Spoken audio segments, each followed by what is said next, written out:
पहले मैंने भी हुमायूं कबीर के बारे में अच्छी बातें सुनी थी, लेकिन इधर जो बात चल रही है कि हजारों करोड़ रुपया हुमायूं कबीर को दिया गया है कि वहाँ किसी भी तरह से भारतीय जनता पार्टी मजबूत हो सके, लेकिन ऐसा होना संभव नहीं है। ऐसा संभव नहीं है कि भारतीय जनता पार्टी पश्चिम बंगाल में मजबूत हो सके। वहाँ ममता का ही जादू चल रहा है और ममता का ही जादू चलेगा। लेकिन हुमायूं कबीर कह रहे हैं जो ओवैसी ने हमारे साथ गठबंधन तोड़ करके वो मुसलमानों के साथ नहीं है। दोनों भारतीय जनता पार्टी के बी टीम हैं। हुमायूं कबीर के बारे में पूरे देश में चर्चा हो चुका है कि उनको भारतीय जनता पार्टी की सरकार या हिंदुस्तान का होम मिनिस्टर गृह मंत्री अमित शाह ने हजारों करोड़ रुपया दे करके ममता बनर्जी को कमज़ोर करने की साजिश की गई है। लेकिन बंगाल एक ऐसा प्रदेश है जहां हिंदू मुस्लिम नहीं चलता है, वह मिनी भारत है। वहाँ हिंदू मुस्लिम सिख ईसाई आपस में है भाई भाई। इस नारे का मजबूती से पश्चिम बंगाल में पालन होता है।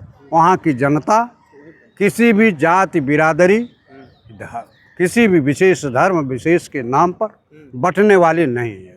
लेकिन आप कह रहे बंटने वाले नहीं है किसी धर्म विशेष के नाम पर, लेकिन कहीं ना कहीं ओवैसी जी भी तो गद्दारी किए ना। अब वो उनका मामला है, वो तो उनका मामला है। ये न भारतीय जनता पार्टी का मामला है, न कांग्रेस पार्टी का मामला है, न तृणमूल कांग्रेस का मामला है। ये मामला है वो दो मुस्लिम नेताओं का, वो आपस में जाने। लेकिन दोनों भारतीय जनता पार्टी के बी टीम है। दोनों को भारतीय जनता पार्टी फीड करती है, पैसा देती है कि यहाँ सामाजिक समरसता को तोड़ने के लिए हिंदू मुसलमान की सियासत की जाए।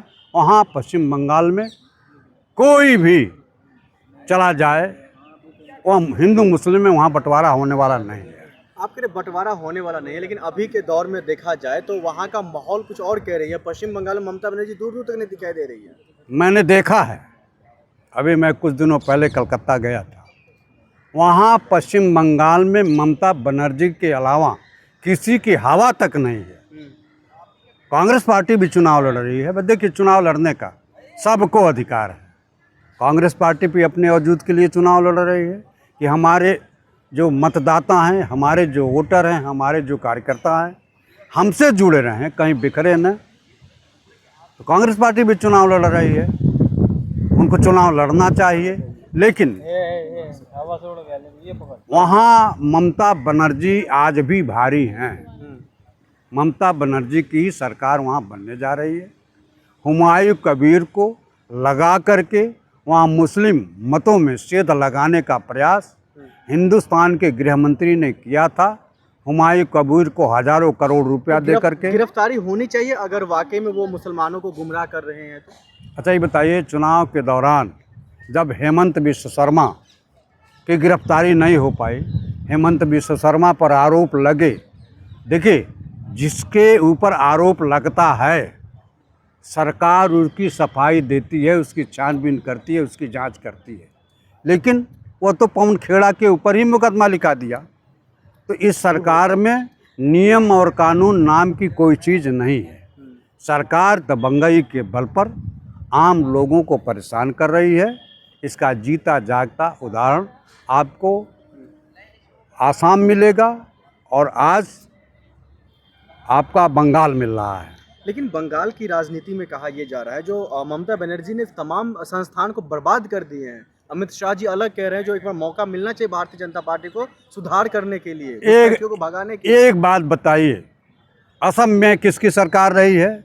आप तो लोकतंत्र के चौथे स्तंभ के महत्वपूर्ण पहलुआ हो, जानकार हो, लोकतंत्र के रखवाले हो।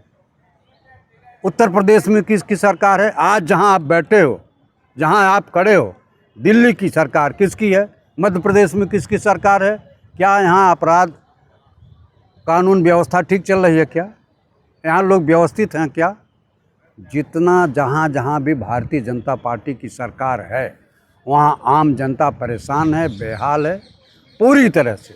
बेरोजगारी है, महंगाई है, भ्रष्टाचार है, सामाजिक समरसता आपस में बिगड़ी है, भाई भाई का जो संबंध होता है उसको तार तार करने में अगर किसी पार्टी का महत्वपूर्ण योगदान है तो भारतीय जनता पार्टी का योगदान किसकी है। सरकार आपको लग रहा है जो बनने जा रही है बंगाल के अंदर? देखिए, मैं तो कांग्रेस पार्टी का हूँ, इसमें कोई निसंदेह, कोई दो राय नहीं। लेकिन वहाँ पश्चिम बंगाल में आज भी ममता बनर्जी ही भारी हैं।